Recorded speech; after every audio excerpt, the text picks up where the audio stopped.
우리가 새 가족을 살리고 또 새 가족을 살리기 전에 나를 살리려고 하면 각인이라는 의미를 여러분들이 많이 생각해 하셔야 됩니다. 각인이라는 말은 우리 뇌에 새겨진 것을 말하는 겁니다. 우리 뇌에다가 사람이 직접 볼펜으로 써서 여기다 새기는 것 같으면 쉽게 할 수 있겠죠. 근데 그렇게 해서 새겨지는 게 아니니까. 그리고 어디에 새겨야 될지도 우리는 모르잖아요. 근데 중요한 것은 뭐냐면 결국은 살리는 걸 각인시켜 놓으면 삽니다. 죽이는 걸 각인시켜 놓으면 죽어요. 딱 그거밖에 없거든요. 뭐가 각인됐냐에 따라서 결과는 그 각인된 걸로 나옵니다. 그럼 각인되면 얼마만큼 각인된 게 각인된 거죠? 각인의 범위를 조금 생각해 보셔야 됩니다. 각인됐다라는 말은 계속 생각나는 거예요. 말 그대로. 그냥 머릿속에 완전히 박힌 겁니다. 그러니까 이거는 생각 안 하고 싶은데도 생각나는 거예요. 아까 제가 오전 예배에 얘기했던 것처럼 뭐 자축인묘 진사음 이런 거 그게 생각이 나는 거예요. 그냥 저절로. 뭐 동해물과 백두산이 마르고 닳도록 이런 것들이 그냥 어렸을 때 들어간 겁니다. 나도 모르는 사이에. 잘 나왔다 내 빵구야 나온다 보고도 없이. 여러분 모르시죠 이거?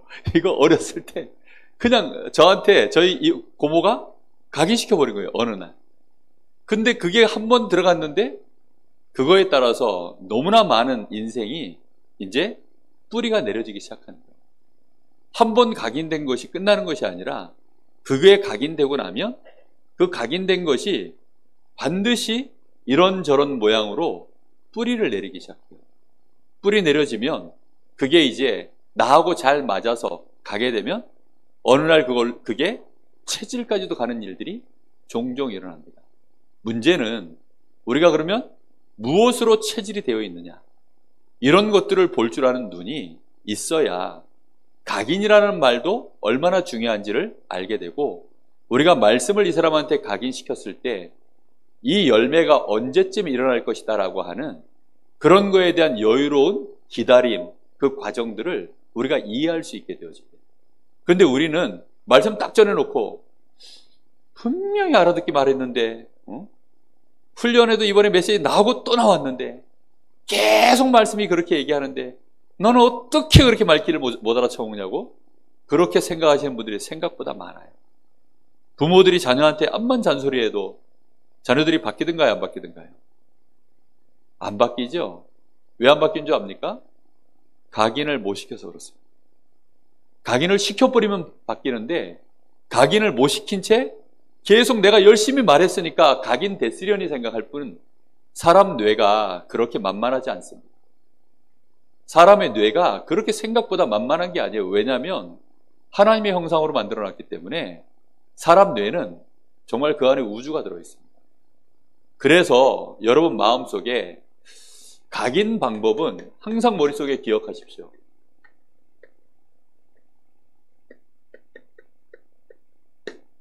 충격과 집중. 이 두 가지로 지금 현재까지 뇌과학자들이 밝혀낸 방법이에요. 충격과 집중. 이 두 가지가 우리에게 각인시키는 방법이다라고 얘기하고 있습니다. 그래서 한 번은 예전에는 저 중세 시대 때 이럴 때는 이제 그 회의를 막 이렇게 하면 회의를 할 때 반드시 거기에 6살, 7살짜리 아이를 대동을 한대요. 그러니까 아이들이 뇌가 깨끗하니까. 그러니까 이제 회의를 정말 중요한 회의를 할 때에는 이걸 다 일일이 녹음도 못하고 기록을 못하니까 아이한테 하루 종일 거기에서 회의 자리에서 앉아서 듣게 만든답니다. 그 애가 하루 종일 회의를 듣는데 뭐 어떻게 듣는지 몰라도 집중해서 듣지 못하겠죠. 어떤 식으로든지 그냥 하루 종일 거기서 듣게 만든대요. 그래 놓고 회의가 끝나자마자 그 앞에 강물에다가 확 집어던진대요. 그걸 이제 인코딩 작업이라고 하는데 애를 갖다 강물에 확 집어던진답니다. 그럼 놀랍게도 아이가 하루 종일 들었던 얘기가 다 머릿속에 기억이 된대요. 그거는 뭐 과학자들이 예전에 있었던 얘기를 가지고 하는 얘기니까 제가 본 얘기는 아니어서 맞는지 안 맞는지 모릅니다. 그런데 충격 방법이라는 것을 설명하려고 이제 그렇게까지도 얘기를 하더라고요. 중요한 건 뭐냐면 충격 받으면 정말 안 잊혀집니다. 잊으려고 애쓸수록 더 안 잊혀지죠. 충격이라는 것은요, 각인됐기 때문에 그래요. 그리고 조금 전에 각인됐기 때문에 정말 이거는 생생한 겁니다. 생생한. 그래서 우리가 새가족을 이해한다.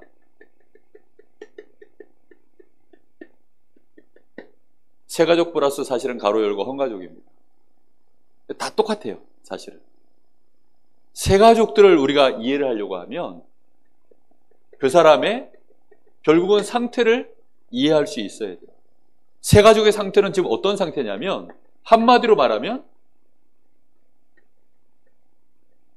충격 상태예요. 이게 지금 충격받은 상태입니다. 그러니까 본인이 원하든 원하지 않든 충격받아가지고 지금 엉뚱한 게 엄청나게 많이 각인되어져 있어요. 특히 본인들은 모릅니다. 본인도 모른 채 각인된 게 있어요. 그게 근본 문제입니다. 이 근본 상태 자체가 지금 어디에 딱 잡혀 있습니까? 죄와 사단과 이 지옥의 배경 속에서 하나님을 떠나 있는 상태에서 인생을 살다 보니까 이제 이 근본 문제에 대해서는 잘 모르지만 중요한 건 뭐지요? 이 근본 문제 때문에 끊임없이 본인에게 일어나는 6가지 상태가 문제로 다가올 때마다 충격받는 거예요. 그럼 충격은 뭘로 받았죠? 근본 문제로 받았습니까? 6가지 상태로 받았습니까? 근본 문제로 받았으면 오직 그리스도 됩니다. 근데 근본 문제는 이론으로 들었고 진짜 충격은 이걸로 계속 받고 있는 상태예요. 누가 나한테 욕이라도 한마디 해보세요. 누가 내 돈 10만 원이라도 떼먹어 보세요. 그러면 당장 그게 충격이 되지. 그 원인이 근본 문제다 이렇게 말을 하면 이게요 쉽게 충격이 안 가요. 이게 각인이 잘 안 됩니다. 이러다 보니까 실제 불신자 이 세 가족들 예수님 영접하고 나서 하나님 은혜로 정말 예수님 영접했고 하나님 자녀는 됐지만 그들의 뇌, 영적 상태는 지금 사실상 이걸로 충격이 돼 있는 상태입니다. 그 말은 무슨 뜻이죠? 오직 이걸로 지금 각인되어져 있고 뿌리 내려져 있고 이게 체질되어 있어요. 그래서 오래된 문제라고 하는 거예요. 오래전에 각인돼서 매일매일 이게 충격으로 가고 있기 때문에 오죽하면 세상에 믿을 놈 한 놈도 없다. 그거는요 오래된 충격에서 나오는 이게 표현이거든요. 그런 말들이 엄청나게 많아요. 믿는 도끼에 발등 찍힌다. 믿는 도끼에 발등 찍히는 일이 삶 속에서 몇 번만 당하면 믿을 사람이 있을까요? 아니 내가 믿었다니까요. 이 사람은 그럴 사람이 아니야 하고 내가 믿었어. 근데 몇 번만 내가 발등을 확 찍혀보세요. 발등 찍혀보신 적 있으세요? 가서 도끼를 좀 들고 오시오. 그래가지고 발등을 살짝 액기발가락 하나만 톡 찍어드려도 아마 굉장히 그 통증이 없어지기 전까지는 놀랄 겁니다. 정말 이게요 우리 속에 이걸로 지금 충격받은 상태예요. 그러다 보니까 어쩔 수 없이 이걸 또 해결해 보겠다고 틀린 해결책으로 또 충격. 그러니 상처투성이인 인생이 됐거든요. 도저히 모르겠다. 자신이 없다. 이제는 나도 될 대로 되라. 이렇게 가는 사람들이 정말 많습니다. 우리 랩런트들이 조금 전에 이제 우리 대학부가 대학생들 포럼하는 걸 제가 이제 제 사무실에 앉아 있으니까 이렇게 잘 들리는 시스템으로 되어 있어서 이렇게 들리더라고요. 근데 오전 메시지가 우리 랩런트들한테는 조금 이제 골치 아픈 메시지입니다, 사실. 왜냐하면 악한 놈을 그냥 해버려야 속이 후련한데 이걸 그냥 두고 보자니 이게 내 성질이 안 맞잖아요. 그러니까 그런 것들이 잘 마음에서 머리로는 이해가 되는데 실제 여기서 뭔가가 지금 그걸 내가 이해하려고 하니까 힘든 거죠, 결국은. 그런 부분들이 이제 우리의 짧은 지식과 우리의 경륜을 가지고 보려고 하니까 조금 어렵게 느껴지는 겁니다. 그런데 새 가족들은요 그거보다 훨씬 더 좁아요. 그나마 우리 랩런트들은 그걸 가지고 포럼도 하고 얘기도 하고 할 수준이나 되지. 새 가족들은요 아예 애시당초 대화가 안 됩니다. 왜냐하면 순간 정신줄 놔버려요. 사람 자체가 완전히 딴 사람으로 돌변하는 일들이 막 벌어집니다. 그 왜 그러느냐? 우리도 모르게 충격받고 상처돼서 결국은 남아있는 게 뭐냐? 이게요, 굉장한 상처들이 이 속에 계속 지금 남아있습니다. 이러다 보니까 이 상처를 어떻게 하질 못하니까 이게 필요한 겁니다. 진통제. 그 진통제라는 것이 예를 들면 술입니다.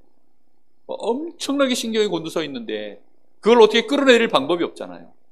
그러니 술을 마시면 이게 이제 무뎌지잖아요. 신경이 무뎌지도록 강제로 만드는 겁니다. 그러다 보니까 그런 것들은 결국은 진통제는 무슨 진통제를 쓰든 중독으로 갑니다. 어쩔 수 없이 중독으로 가게 되어 있어요. 그러면 이 중독에서 깨고 나면 그 다음에 무슨 생각 들죠? 내가 왜 그랬을까? 또 허무함이 다가오고. 이런 것이 계속 이제 또 다른 나에게 충격 상태로 또 들어가도록 만드는 거예요.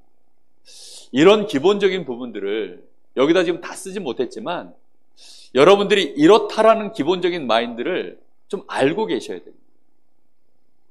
여기다가 정확하게 우리가 복음 한마디 얘기해주면 그 순간 알아들어요. 정말 메신저의 능력에 따라서 정말 이 사람하고 1대1로 딱 붙어서 얘기해주면 그 순간 알아듣습니다. 우리 김전사가 아이들 포럼에서 막 이렇게 저렇게 들어오는 질문들을 잘 받아서 이렇게 설명을 해주더라고요. 그럼 들으면 그 순간에는요, 납득이 돼요. 근데 납득이 되는데 문제는 납득은 됐는데 각인이 안 되면 원래 또 생각이 어디로 돌아가죠?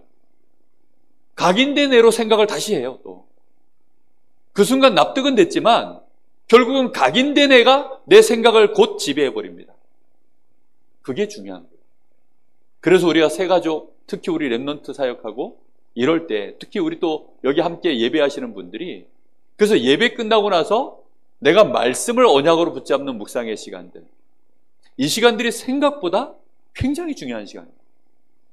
그래서 이 부분을 여러분들이 많이 이해하셔야 됩니다. 이렇게 되어져서 이 사람에게 지금 뭐가 만들어져 있냐면 영적 상태라는 게 만들어져 있는 거예요. 자, 이 영적 상태는 뭐와 연결되어 있냐면 영적인 거하고 전부 연결되어 있는 거예요. 영적 상태가 영적인 것을 내가 이해할 수 있느냐 없느냐, 이제 그 상태거든요. 내가 하나님을 믿을 수 있느냐 없느냐, 내가 사건 문제가 왔을 때 복음으로 이 문제를 내가 볼 수 있느냐 없느냐, 그런 게 영적 상태를 말하는 거예요. 이게 영적 상태에 따라서 진짜 복음을 이해해야 되는데 이 사람은 지금 충격 상태라 복음 이해가 올바르게 되기 힘든 상황. 원체 다른 게 들어가 있기 때문에 그걸로 각인 뿌리채죠. 그러다 보니 실제 문제 사건 만나면 그 마음속에는 항상 이게 있어요. 조급함. 그리고 혼자 있으면 혼자서 끙끙 앓습니다. 갈등. 그리고 그걸로 끝나는 게 아니라 또 여러 가지 두려움. 마음 한구석에서 올라오는 포기. 이런 것들이 그 사람의 영적 상태를 가져가요. 복음을 들으면 좋아요. 복음을 들으면 그래서 좋습니다. 근데 문제는 뭐냐면 이 복음이 확 각인이 돼서 정말로 은혜를 입고 그래서 완전히 복음으로 결론이 딱 내려지면 이 상황에서 내가 벗어날 수가 있어요. 근데 새가족이요, 복음을 어설프게 됐잖아요. 그러면요, 나중에는 그 사역자가 싫어요. 사역자가 뭐라 해야 됩니까? 이거 안 만날 수도 없고 만날 수도 없고 이게 애매한 관계가 돼버려요. 왜냐하면 사역자가 던지는 메시지는 맞으니까. 근데 문제는 뭐냐, 사역자가 실제적으로 이런 싸움을 하고 간 사람은 충분히 이 사람을 기다려주고 여유 있게 돌봐주고 이 사람 하는 말들에 대해서 이걸 받아줍니다. 소통이 되는 거예요. 소통이. 근데 이게 안 된 사역자가 가잖아요. 그럼 말은 맞는데 이게 뭔가 모르게 안 맞는 거예요. 그걸 보고 이제 시간표가 안 맞다고도 표현하고 영적 상태가 안 맞다라고도 표현합니다. 이게 안 맞으니까 세 가족들이요 만나다 말고 결국은 이런저런 이유로 본인은 몰라요. 뭐가 이렇게 불편한지. 근데 뭔가 싫어. 이유는 딱히 모르겠는데 뭔가 싫어. 이제 그런 일들이 계속되면 결국은 사역자를 슬슬 피합니다. 당연히 피하죠. 불편한데. 안 그렇겠어요? 아니 사람은요 불편하면요 인격체이기 때문에 싫어요. 요즘은 짐승들도 보니까 유튜브에 보니 그 반려견들 이렇게 가지고 뭐 나오는 그 재밌는 영상들이 정말 많아요. 개들이 얼마나 똑똑한지 주인 눈치를 보는데요. 특히 이거 개들 큰 개들은 눈이 크잖아요. 그러니까 눈치 보는 그 눈빛이 그 뭐 동기가 없잖아 개들은. 그러니까 주인이 나한테 뭐 어떻게 하면 그냥 놀래가지고 그냥 쳐다보는 그 눈이 너무너무 순진하잖아요. 그거 쳐다보고 있으면 야 참 사람 눈도 이러면 좋을 것 같은데 근데 사람은요 설명이 안 되는 거예요. 왜냐? 충격돼가지고 내 속에 뭐가 지금 들어가서 각인돼 있는지를 본인이 알면 괜찮은데 몰라. 도대체 이 감정의 출처가 어딘지를 몰라. 어디서부터 이놈이 시작됐는지를 몰라. 이게 근본 문제에서 시작됐다라는 결론이 확 내려지면 얘기는 쉬워집니다. 근데 그걸 납득할 때까지 우리는요 기도하면서 사역자가 이렇게 갔다가는 이제 꽝입니다. 우리가 우리 자신에게도 마찬가지. 그래서 이 상태에서 내가 지금 있다는 사실을 아셔야 돼요. 그러면 뭐가 안 되느냐? 이것만 안 돼요. 영적 집중만 안 돼요. 예배 시간에 졸려요. 말씀 듣는데 딴 생각나요. 말씀이 뭔가 모르게 겉돌아요. 그게 그럴 수밖에 없는 것이 영적 상태가 그러니까 어쩔 수 없이 그렇게 가는 겁니다. 그러다 보니 말은 알아듣는데 실제 성삼위 하나님을 향하여 내가 집중한다? 이게 안 되는 거예요. 언제 집중되느냐? 충격받은 이 문제가 내 상처를 건드렸을 때. 그때는요 영적 상태가 하나님을 향하여 강제로 집중하는 거예요. 그러면 늘상 이제 불안한 상태에서 하나님께 집중을 하니까 그 사람이 기도가 그러면 또 편할까요? 힘들까요? 이 기도 자체가 또 불편한 일이 돼버려요. 이런 악순환들이 계속 돌아갑니다. 어쩔 수 없이. 우리가요 이런 걸 충분히 이해를 못하면 그러니까 이런 말들을 여러분들이요 이 각인이라는 이런 단어들이 그냥 간단한 얘기들이 절대 아닙니다. 그러다 보니까 실제 뭐가 안 되느냐? 하나님이 가장 중요하게 우리에게 주시는 이 말씀이요 깊이 있게 내 영혼, 내 심령, 골수, 관절 다 찔러 쪼개고 마음 생각까지도 찔러 들어올 만큼 말씀에 집중이 돼야 되는데 그렇게 안 돼요. 그리고는 어떻게 하느냐? 그냥 간단하게 자기 생각으로 판단을 하는 거예요. 저는 우리 랩런트들이나 우리 성도님들한테 부탁하기는 우리 그 녹취를 해놨잖아요. 그럼 천천히 한번 읽어보세요. 천천히 읽어보시고 어딘가에 여러분들이 이렇게 걸리는 파트가 있을 겁니다. 그 걸리는 파트에 오래 머물러 계세요. 그게 왜 나한테 걸려있지 지금? 그 말씀이 조명을 하기 시작합니다. 내가 왜 여기 걸려 있을까? 왜 이게 불편할까? 또 내가 좋아서 걸려 있는 게 있어요. 그럼 나는 이게 왜 좋을까? 그런 것들을요 한번 여러분들이 해보셔야 됩니다. 그렇게 해야만 말씀이요 내 심령 골수 관절을 찔러 쪼개 들어간다는 말이 뭔지를 진짜 알게 되어집니다. 그런 의미에서 성경 많이 읽을 필요 없다라는 표현을 하신 거예요. 성경 백독을 해도요 말씀이 나에게요 각인될 수 있는 백독을 했다면 그거는 축복 중에 축복이죠. 각인과 상관없이 각인 하나도 안 되는 상태에서 백독을 하면 성경 66권이 다 외워집니까? 그 외워줘 분들 뭐합니까? 그래서 우리에게 말씀을 각인할 수 있는 영적 상태까지 갈도록 하나님께 이 사람이 진짜로 집중해서 기도할 수 있는 영적 집중의 상태가 갈 수 있도록 거기에 우리가 관심을 갖고 도와줘야 됩니다.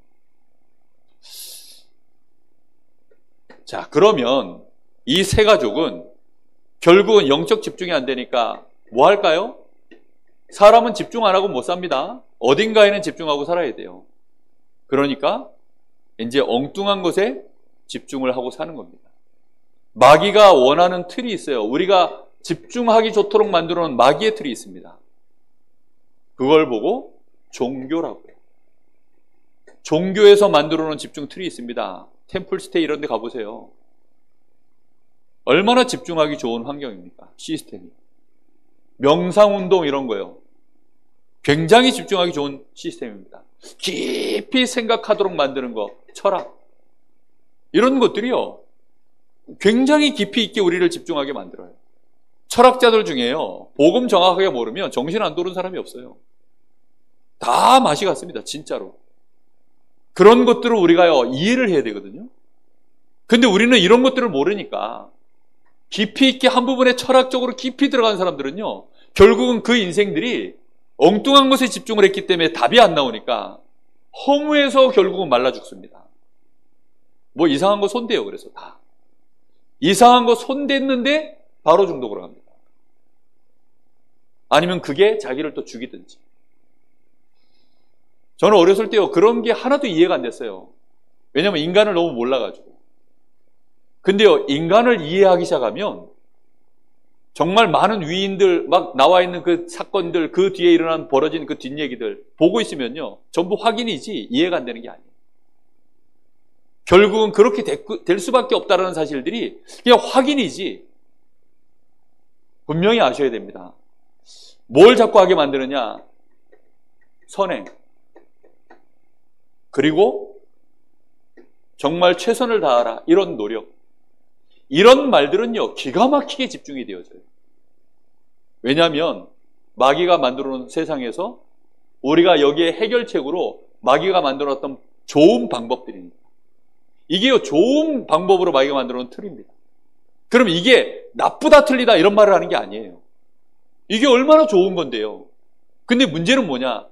영적 집중을 전혀 못하는 상태에서 이 틀을 계속 따라가면 결국은 누구 심부름하죠?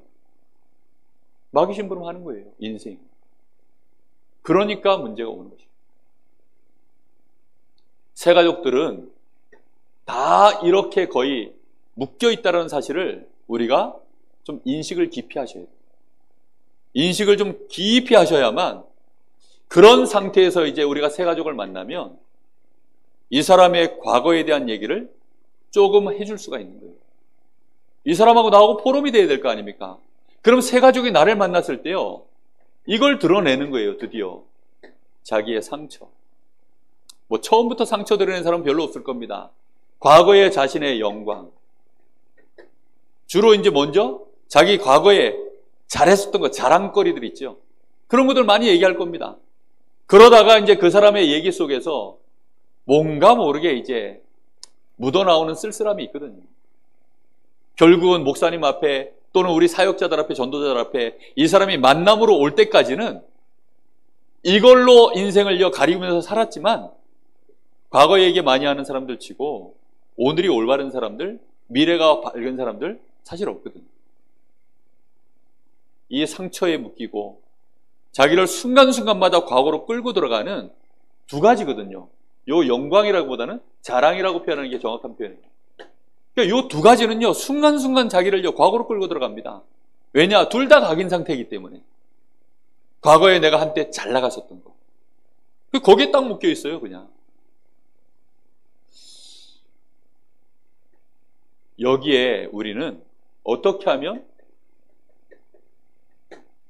그리스도로 새로운 각인을 시켜줄 것입니다. 이제 이 고민을 해야 되는 것이 우리의 고민인 것입니다. 이것 때문에 하나님 앞에 진짜 기도하는 거예요. 그리스도를 이 사람한테 이해시킨다는 것은 우리 능력으로는 불가능합니다. 그래서 어떻게 해야 되느냐? 기도하는 거예요. 하나님 앞에 진심을 다해서 간절함으로 기도하는 거예요. 저 인생을 긍휼히 여겨요. 하나님이 나에게 그리스도를 알게 하신 그 기적적인 역사가 저 사람에게도 하나님 일어나게 해달라. 그 간절함을 가지고요 계속 기도하는 거예요. 왜냐하면 수학은 우리가 설명할 수 있어요. 그러나 그리스도는 설명 못합니다. 그리스도는 우리의 능력으로 설명할 수 있는 단어가 아니에요. 미분적분은 설명할 수 있을지 몰라도 그리스도는 우리가 설명했다고 해서 이 사람을 이해시킬 만한 설명을 해줄 수 있는 그런 차원의 단어가 아닙니다. 이거는 하나님이 우리에게 주신 거기 때문에. 그래서 우리는요 기도하는 거예요. 이 사람의 인생이 지금 딱 과거 자체가요 어디에 빠져 있냐면 함정에 딱 빠져 있어요. 창세기 3장, 6장, 11장 이게 뭐지요? 나. 딱 나.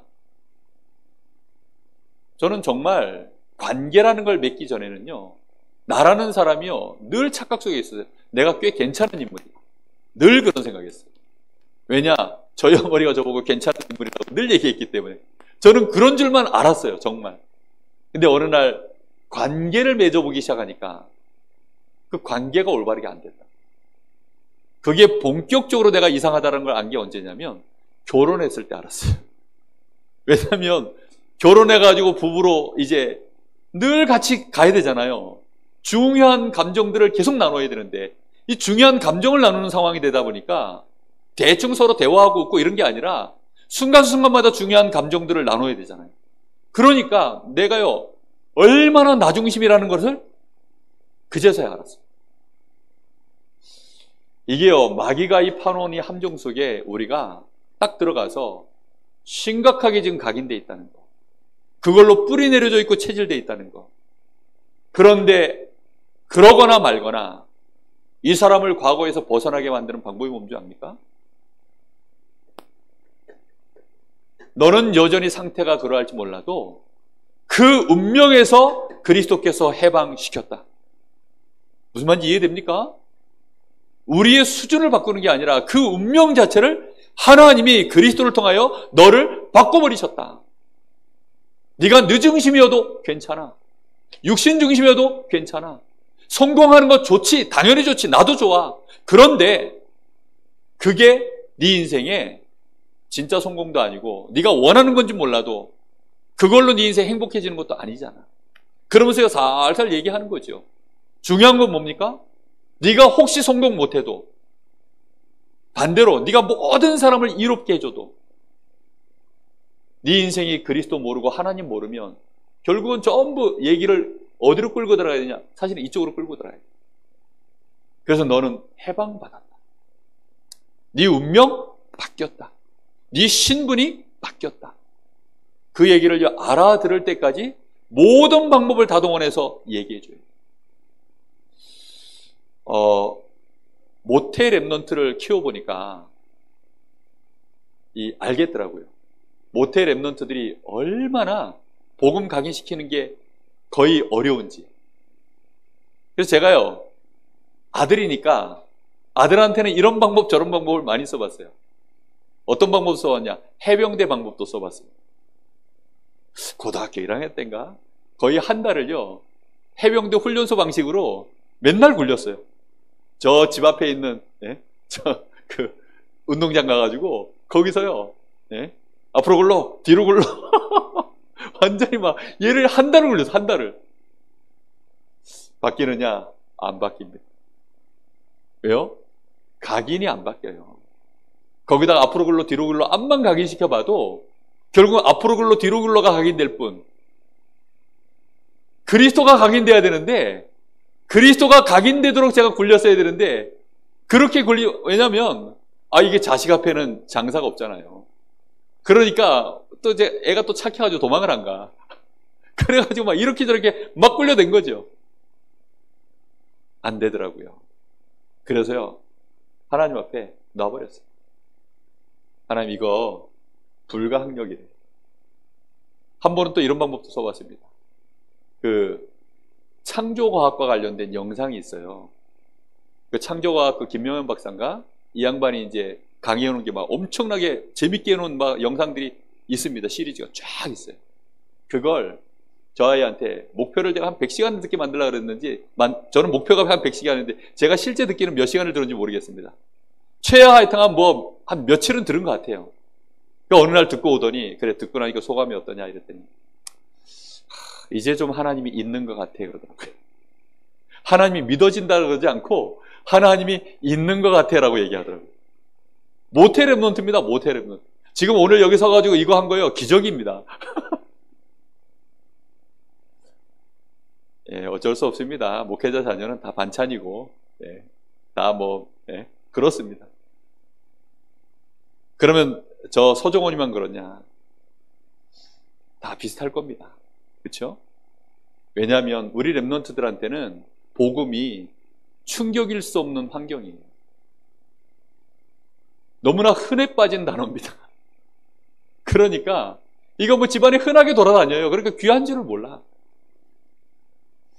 이 아이들한테 어느 날 하나님이 그리스도를 각인시킬 때에는 우리가 생각지 못한 방법으로 각인시켜 나가는 줄 믿습니다. 하나님의 말씀으로 예배드리다가 은혜 받다가 선교 현장에서 전도 현장에서 어느 날 정말 불신자를 만나면서 그런 속에서 하나님이 보게 하실 줄 믿습니다. 그래서 여러분 우리 새가족들한테 정말 마음에 이게 이미 있다는 사실을 자꾸 인정해 줘야 돼요. 이 사람의 틀은 이거예요, 이거. 그래서 이런 것을 가지고 좀 많이 접근해서 설명해 주질 않으면 납득을 잘 못합니다. 사람들은 결국은 이런 것에 대한 유혹이 너무 강합니다. 아니 기왕이면 목사님이 빤듯하면 좋지. 아니 기왕이면 목사님이 철학적이고 기왕이면 목사님이 굉장히 선행을 많이 하고 이런 게 굉장히 좋잖아요. 근데 문제는요, 교회 안에 모든 중직자부터 시작해서 머리끝부터 발끝까지 모든 사람이 그렇게 교회가 세팅되어 있다면 참 좋지요. 근데 교회는 그렇지가 않잖아요. 그러다 보니까 그런 유혹이 너무나도 강해요. 누군가 한 사람만 그 사람의 마음에 동조를 딱 해줘버리면, 답 없이 동조해주면 이 사람은요 그 길로, 불신앙의 길로 쫙 갑니다. 그래서 우리가 구역 예배나 다락방 하면서 이런 식의 우리도 모르는 유혹을 엄청 받거든요. 왜냐면 이걸 기준으로 포럼하고 싶은 마음이요, 이게 본론이야. 이 얘기를 하면 막 밑도 끝도 없이 말할 것 같아. 근데요 막 복음으로 말하려고 그러면요 이제 한 줄 각인된 걸 가지고 말을 하려니 정말 어렵죠.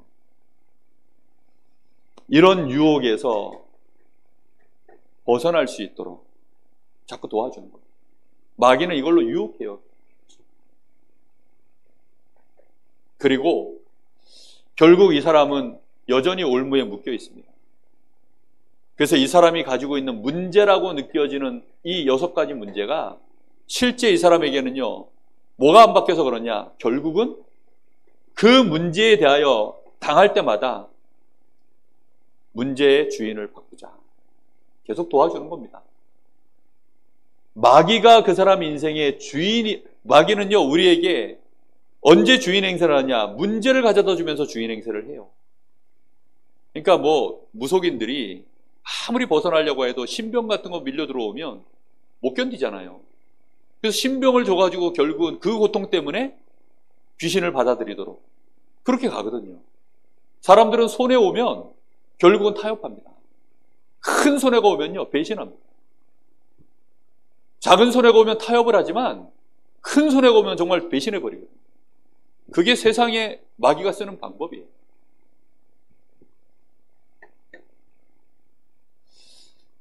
이 사람의 과거를 계속 그래서 바꿔주는 각인을 시켜야 됩니다.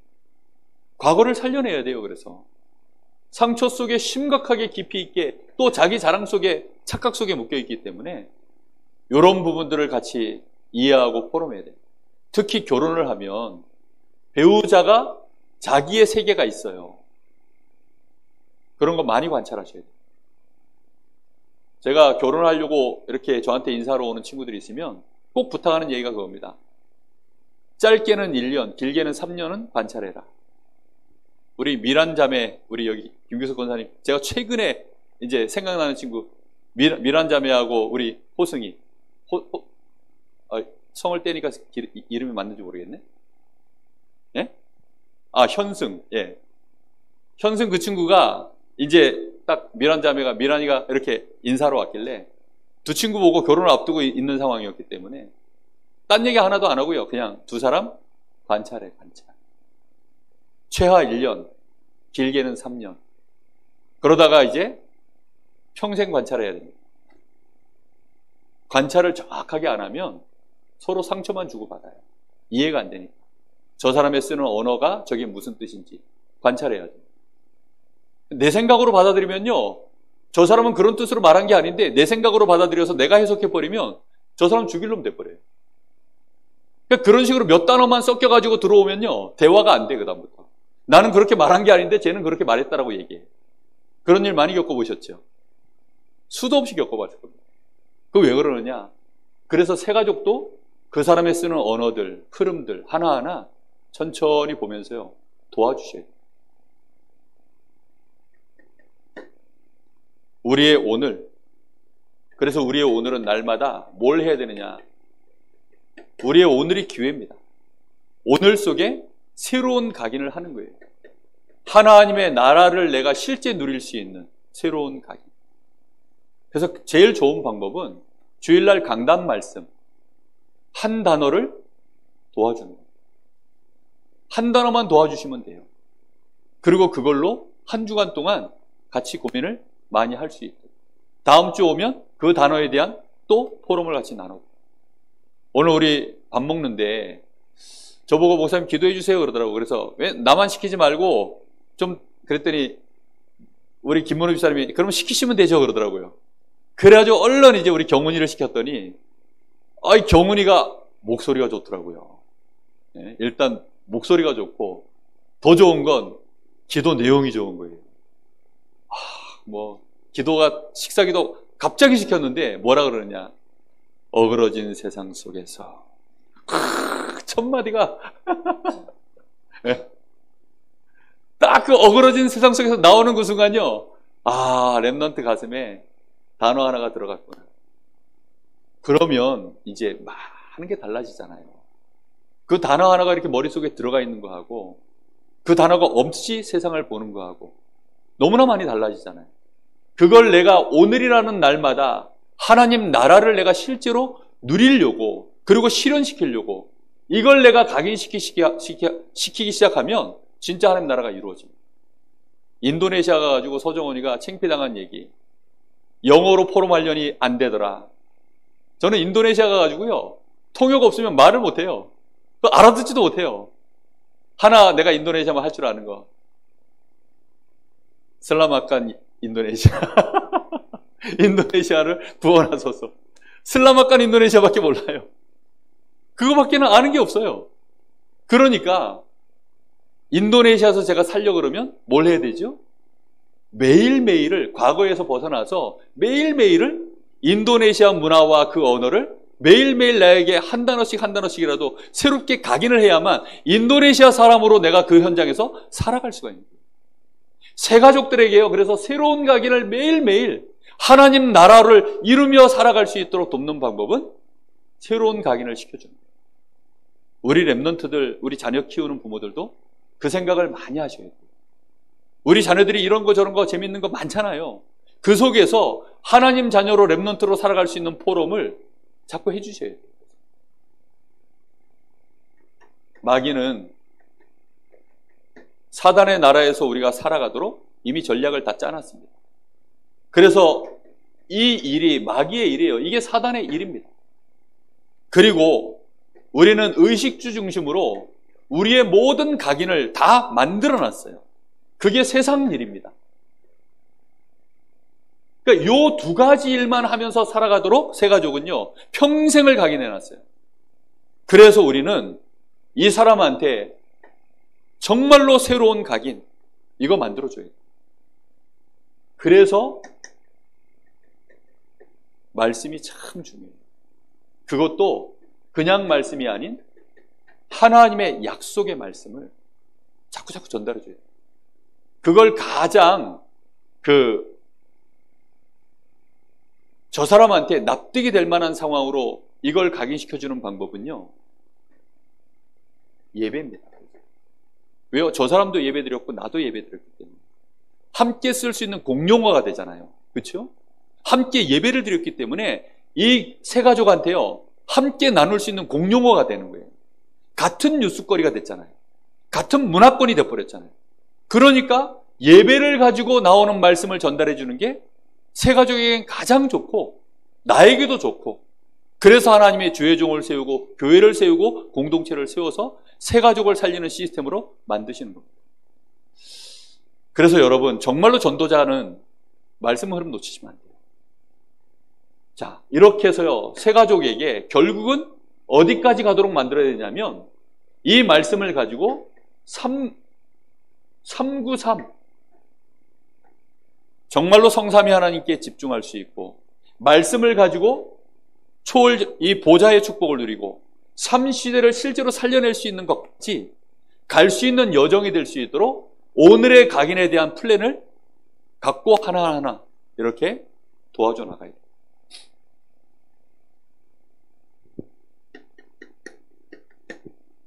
미래는 어떻게 됩니까? 그것은요, 우리가 그려주는 것이 아니라 뿌리가 내려지는 관계만 잘 유지해주면 어느 날 이 사람이 뿌리 내려진 대로 증인으로 서는 시간표가 점점 옵니다. 그래서 이 언약이 이 새가족 속에요, 어느 날 말 그대로 본인의 것 딱 되어지는 날, 특히나 이 복음이 본인의 것이 되어지면 그때 나오는 게 있습니다. 그때 뭐가 나오냐면 비전이 딱 나옵니다. 그러니까 보이니까요. 내 거 되면 보여요. 각인된 걸로 보입니다. 각인된 걸로. 정말 한 번도 관심 없던 게 어느 날 관심이 가는 거예요. 저는 요즘 나오는 차들 관심이 전혀 없었어요. 근데 차 바꿀 때가 돼가지고 차를 자꾸 이제 관심을 두기 시작하니까, 요즘 차가 어떻게 돌아가고 그래서 뭐 차가 뭐 몇 개월 밀리고 뭐가 밀리고 막 그런 상황들을 한 몇 달 겪고 나니까요, 아니 자동차 시장이 지금 어떻게 돌아가는지를 나도 모르게 알게 돼버렸어요. 왜냐하면 그게 머릿속에요, 이거 뭐 간단하게 살 줄 알았더니 이게 간단하게 살 수 없는 상황이 돼버리니까, 그럼 이걸 어떻게 하면 살까 하고서 막 여기저기 또 뚫어도 보고 전화도 해보고 연락도 해보고 해보면 안 된다는 거예요, 다. 그래 놓으니까 그 속에서요, 이렇게 저렇게 보니까 결국은 제가요, 길이 안 보이니까 포기해버렸어요. 근데 그러는 와중 속에서요, 안 보인다는 것도 비전이에요. 내가 보인다 안 보인다 자체가 아예 없는 상태는 뭐가, 이게 없으면 아예 보인다 안 보인다 이런 말도 없어요. 근데 어느 날 진짜 이게 나한테 들어오면 보입니다. 그럼 그때부터요, 이 새 가족하고 나하고 동행이 시작해요. 그걸 보고 제자라고 하고 동역자라고 하고. 이제 이런 사람들이 인생 속에서요, 만들어지기 시작하면, 그리고 어떤 날은 내가 이 비전 가지고 그냥 가는데 나는 이 길을 가고 있고 저쪽에서 오는 사람이 또 만나지는 날이 와요. 근데 가는 길이 보니까 같아. 이렇게 왔고 저렇게 왔는데 만나서 가는 길이 같아.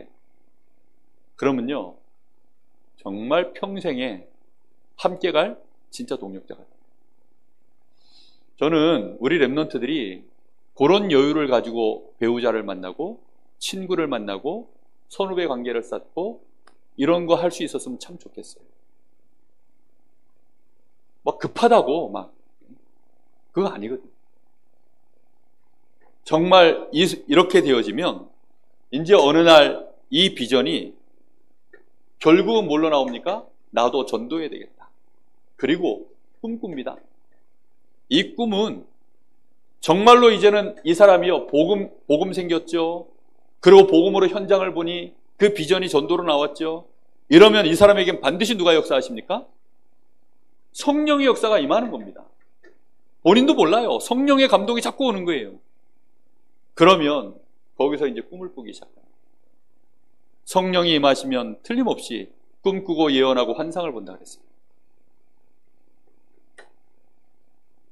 그러면 시간이 지나면서 이 사람의 이미지도 이제 바뀌어요. 이미지가 딱 바뀌면 그때부터는 정말 이제 운명에서 벗어난 겁니다. 각인뿌리 체질 자체가 바뀌기 시작합니다. 그러면 증거가 나오죠. 틀림없이. 그 작품이 나올 때 이제 증인으로 인생을 계속 영위하면서 가는 겁니다. 보니까 오늘 우리 정혜원 집사가 예배 마치고 이제 내일까지 쉬는 날인데 오늘 일찍 가더라고요. 그래서 목사님 오늘 제가 일찍 갈게요 그러더라고요. 근데 오늘 피아노 반주하는 거 보니까 평소보다 영 매가리가 없어요. 그래서 좀 몸이 안 좋은가 보다 제가 눈치는 채고 있었는데 몸이 안 좋다는 거예요. 그래서 제가 한마디 물어봤습니다. 요즘 운동하냐? 해야 되는 줄 아는데요. 못하고 있어요. 이러더라고요. 운동해야 돼. 이제 얘기를 했거든요. 사람은 두 가지 힘은 꼭 있어야 돼.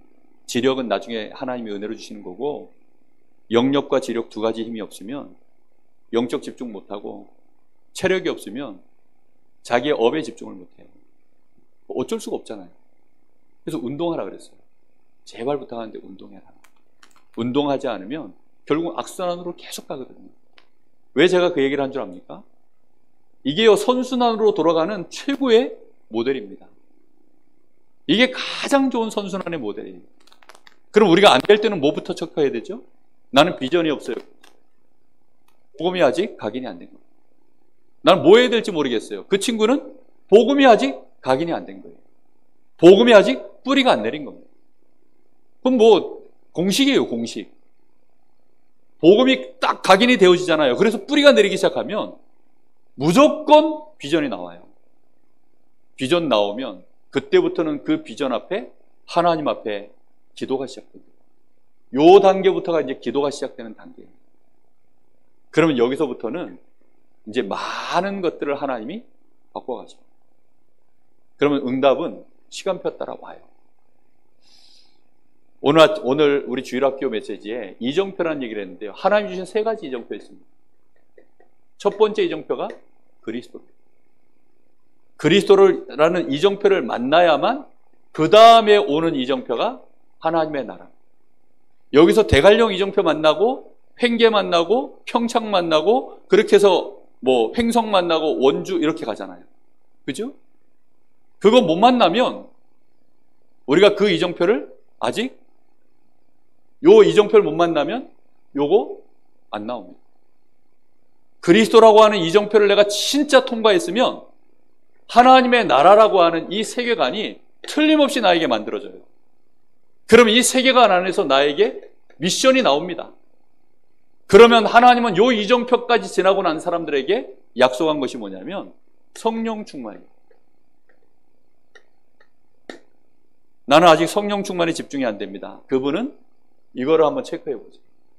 나는 이것도 잘 아직 모르겠습니다. 그분은 내가 그리스도라고 하는 이정표 앞에 얼마만큼 제대로 서 있는가를 자꾸 확인해 보시면 돼요.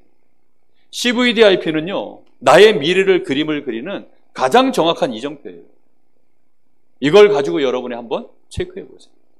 저는 사람들을 볼 때요, 이 이정표 가지고만 봅니다. 의사들이 매뉴얼 가지고 환자들을 이렇게 보는 것처럼 저는 사람들을 볼 때요, 이 사람하고 이렇게 나누면서 이 사람 별로 힘이 없어 보이네? 그러면 힘이 없다는 것은요, 하나님이 이 사람한테 힘 안 준 거잖아요. 그럼 이 사람에게 미션이 올바른가? 확인해 봅니다. 미션 없어요. 그럼 이 사람이 그리스도 제대로 알고 있나? 자꾸만 그렇게 해요. 하나하나 체크해 봅니다. 대놓고 하는 게 아니라 혼자서요. 그리고 천천히 기다리면서 관찰합니다. 그리고 기도합니다. 그리고 도와드립니다. 표 안 나게. 옛날엔 너무 표를 내고 해가지고 상처를 많이 줬어요. 근데 지금은 조심스럽게 많이 합니다. 자, 이렇게 우리는 살리는 각인, 이 살리는 각인 하는 것에 정말 생을 걸어야 됩니다. 각인만 되면 끝나거든요. 각인 전쟁입니다.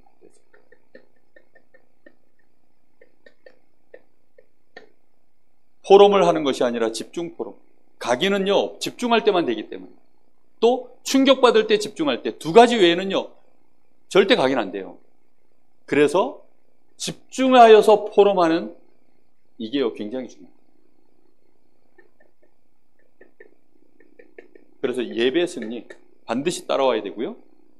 그 예배 속에서 주신 본인이 받은 말씀, 이게 딱 붙잡아진 상태에서 포럼을 하기 시작하면 거기서 집중 상태가 만들어져 가기 시작합니다.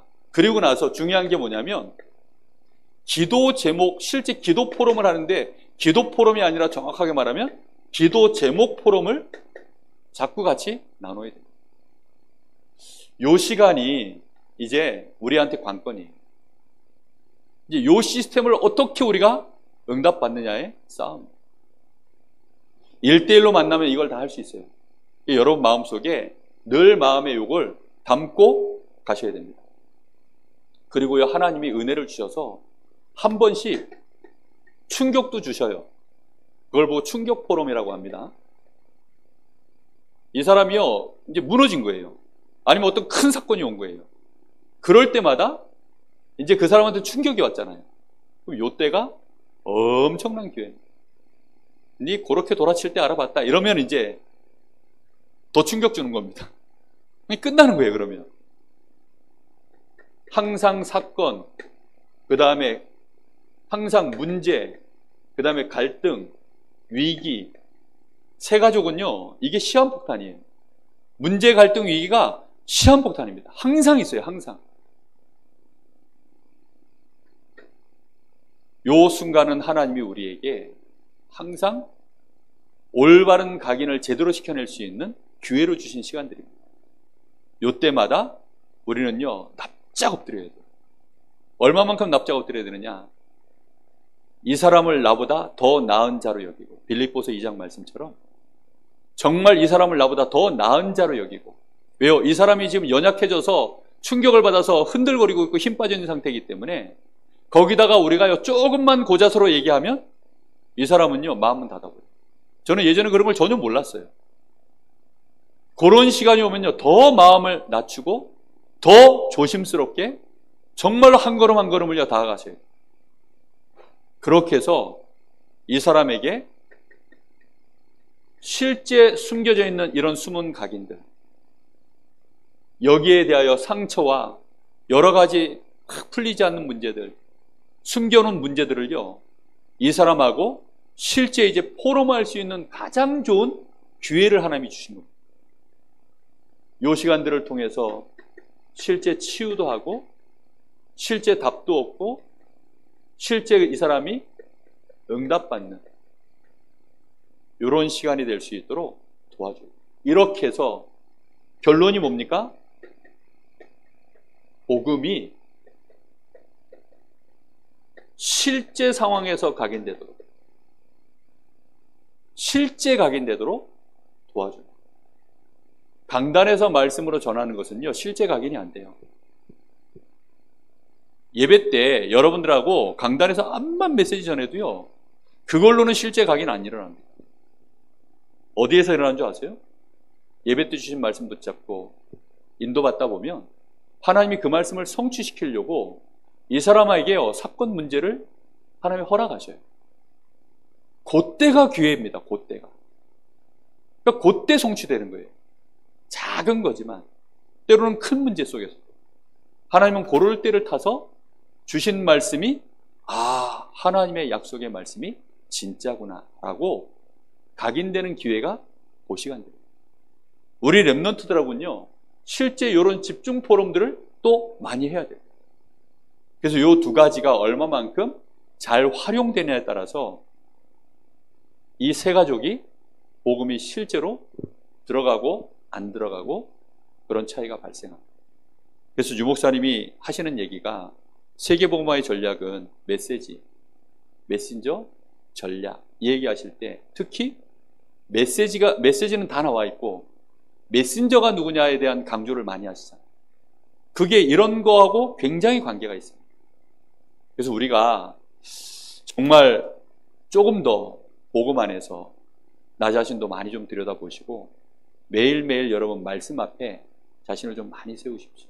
그럼 어느 날 내 속에 들어가 있는 다른 각인뿌리 체질들이 실제로 드러나서 복음을 실제 각인하는 중요한 응답의 시간들로 하나님이 축복하실 줄로 믿습니다.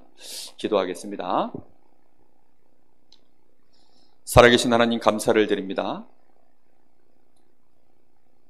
정말 이 시대가 각인 전쟁 시대를 하나님 저희들이 늦었지만 해야 되는 시대임을 알고 하나님 오늘 주신 말씀 앞에서 우리가 어떻게 각인 전쟁을 해야 되는지 살리는 각인 정말로 고민할 수 있도록 하나님 우리 사랑하는 귀한 성도들을 축복하여 주시기를 간절히 원합니다.